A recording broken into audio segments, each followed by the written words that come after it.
Come to fixers. So list of soft drinks checklist, price list here.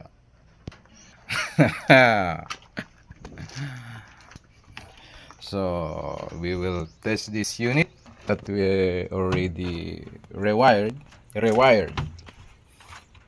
and check for the body count. So let's turn it on. Turn it on. Here. Here's the flag.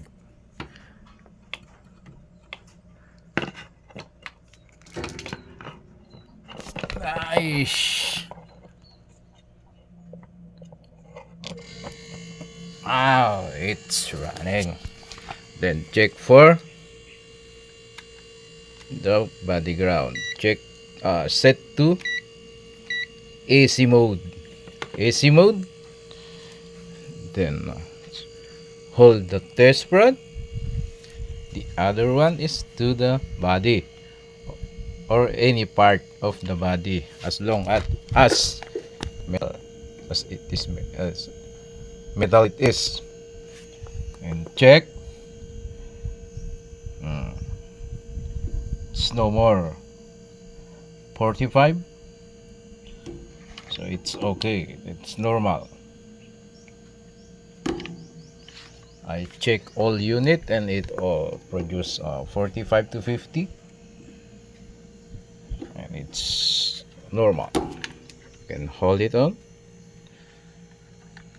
so it's ready for deliver this for this unit.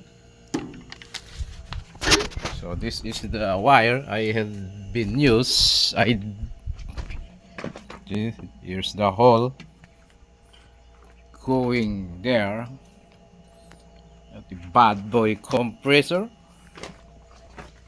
through here inside from the thermostat, but unfortunately the light is not turning on due to defective bulb.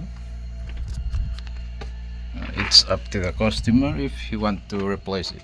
Just another fee. Okay, thank you. A fixer is on the way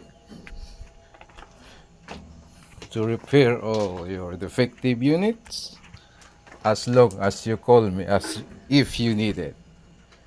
That's for all for today.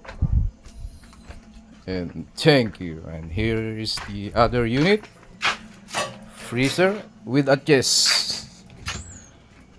We've already recoiled this yesterday and it's now cooling, so just test running this unit for delivery. Goodbye.